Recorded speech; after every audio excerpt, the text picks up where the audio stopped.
ممكن نشغل النور؟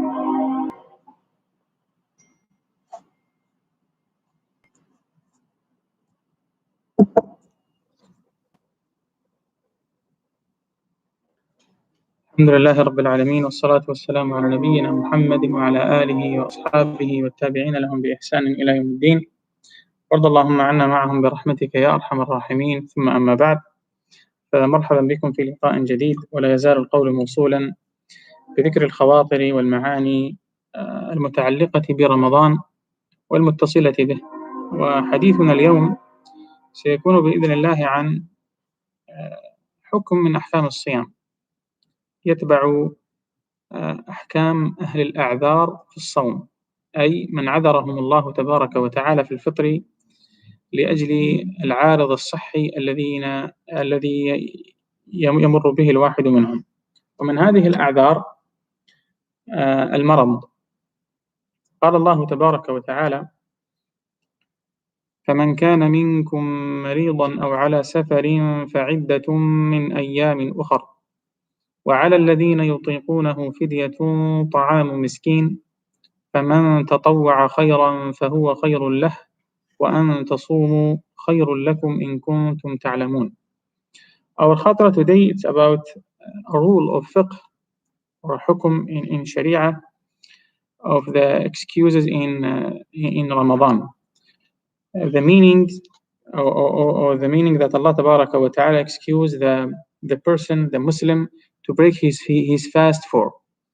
And our subject today is about the sickness, the illness, and the age, and the pregnancy.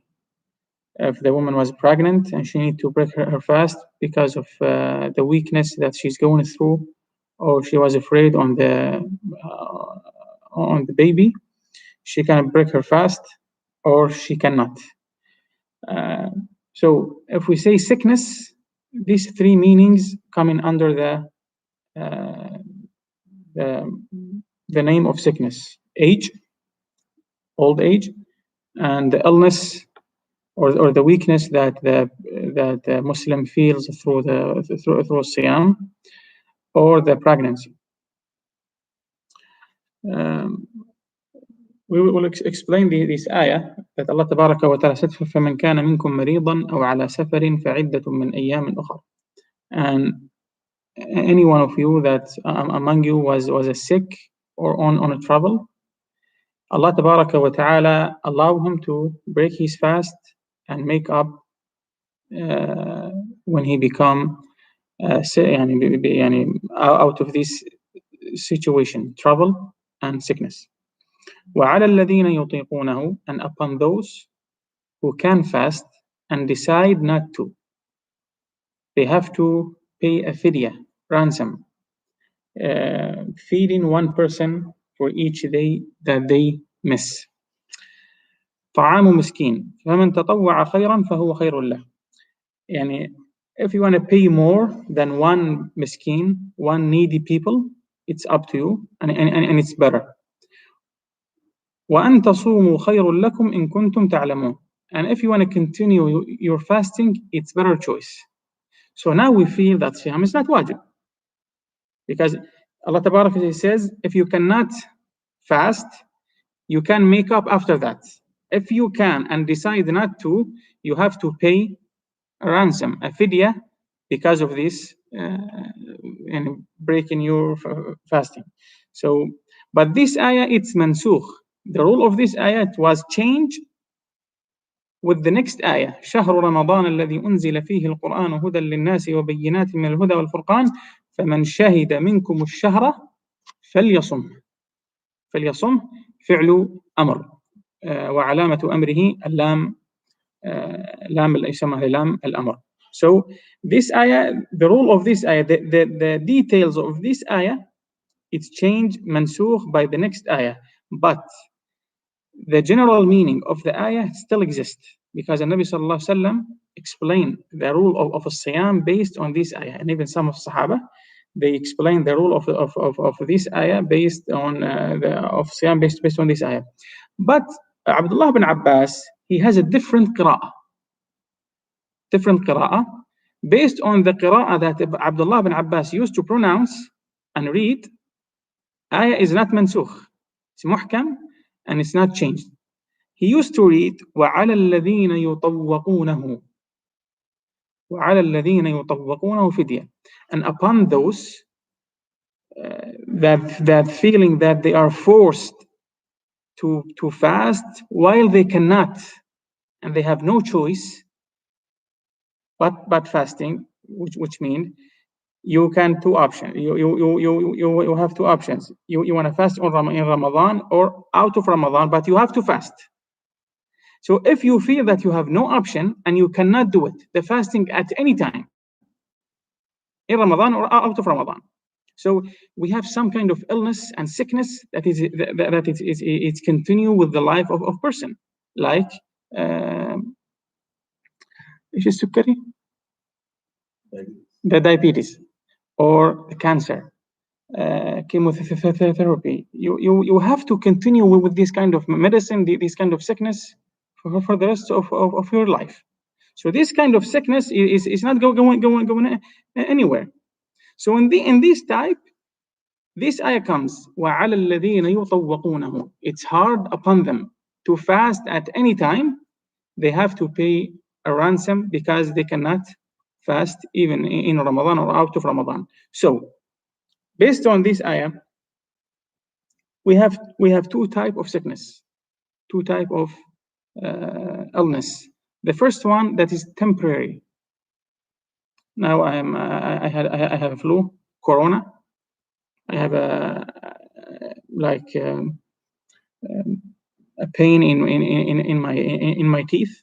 So I have to eat medicine, or I have to do something, or I cannot keep up with Siyam. Break your fast, make up after Ramadan. When you become better. As Allah Tabaraka wa Ta'ala said, فَعِدَّةٌ مِّنْ أَيَّامٍ أُخَرَ. And same thing with the woman, if she was pregnant. With the pregnant, we say, if she feels strong and power, that she had the power to continue with the Siyam, she has to fast, no choice, because she's not sick. But if she was afraid on the baby, or she felt the weakness because of the time of the Siyam is too long, she has the right to break her fast and make up after Ramadan, unless she decide that she's opening a manufacturing of babies every year, one baby for the rest of the next 20 years.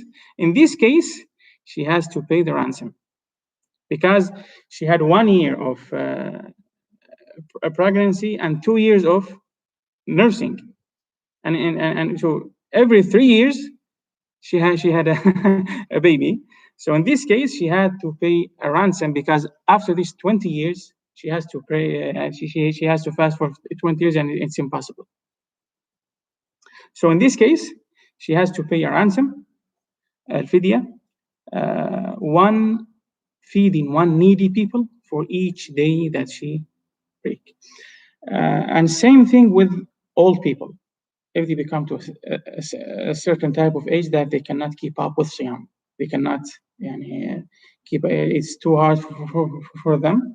As Abdullah bin Abbas, actually he explained this ayah, وَعَلَى يُطَوَّقُونَهُ قَالَ الشَّيْخُ وَالشَّيْخَةُ لَا يَسْتَطِيعَانِ الصَّوْمَ فيفطران ويفديان بإطعام مسكين عن كل يوم يفطران فيه. All the old people, if they cannot fast, we say just break your fast and feed the needy people for each day. One needy people. As Anas ibn Malik rahimahullah, he used to gather about 30 people and feed them at one time for whole Ramadan, at the end of Ramadan or beginning of Ramadan.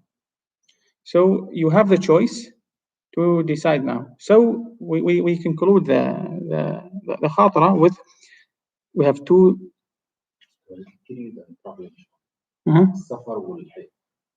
السفر والحيض. Okay. Now we have a question about the the period of ladies and traveling. The period actually when the lady experiencing that type of blood, she has to break the fast. She is not allowed to fast, but she has to make up these days after Ramadan, 7 days, for 5 days, 6 days. It depends on the situation. And same thing with the nifas. وش يقول ايش اسم النفاس؟ The blood that comes after the delivering the baby for about يعني 20 days to it has the same conditions. And the travels, the rules of travel are sometimes become difficult or complicated to but if this person known as a traveler, he's traveling from here to Toronto, Alberta, north of BC, outside of Canada, so he's a traveler. He is allowed to break his fast. So in this case, which one is better for the traveler, the fasting or breaking his fast? So we have two opinions. Actually, we have three opinions. Some of the scholars said it's better for the traveler to break his fast, and some of them said no, the best option to break his fast. So we have two opinions. One said it's better to fast, and the other one said it's better not to, if possible, because we're talking about if the situation are the same. And we have a third opinion. He said it depends on the situation that this traveler had. If he was in ease, feeling nothing, it's better for him to fast. And if he was in a hardship, feeling some difficulty, it's better for him to break his fast. And Nabi Sallallahu Alaihi Wasallam once saw a man covered from the heat of the sun and feeding him water, feeding him and giving him water, and he asked for him, what's happening? He said, إنه صائم يا رسول الله. He's fasting. He said, ليس من البر الصيام في السفر. It's not a great act of worship to fast while you're traveling. So now we have a question. So now the fasting while traveling is not the best option. No. In this kind of cases, in this kind of conditions that you're feeling weak, you cannot do anything, you become a liability upon anyone else. So in this case, we say, break your fast and make it up after Ramadan. Because the Nabi Sallallahu Alaihi Wasallam, he used to fast while traveling. And Anas ibn Malik rahimahullah in Sahih al-Bukhari, Anas ibn Malik said, كنا نسافر مع رسول الله فمنا المفطر ومنا الصائم لا ينكر هذا على هذا. We were traveling with the Nabi Sallallahu Alaihi Wasallam.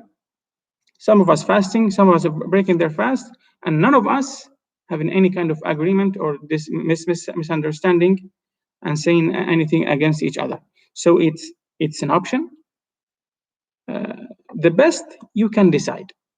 If you feel strong and healthy, the best way for you to fast. Otherwise, break your fast, and it's a rukhsah from Allah Tabaraka wa Ta'ala. It's ease from Allah Tabaraka wa Ta'ala to experience this kind of ease from Allah Tabaraka wa Ta'ala, give you this option because He loves you, give you this option. He is not asking you any kind of hardship or difficulty to make upon you. في أي سؤال؟ تمام. So now I think we conclude the general meaning of excuses in Ramadan about breaking the fast. Inshallah, if you have any kind of question, you can type it on the comments. Inshallah, we'll answer you. جزاكم الله خير وبارك الله لي ولكم. السلام عليكم ورحمة الله وبركاته.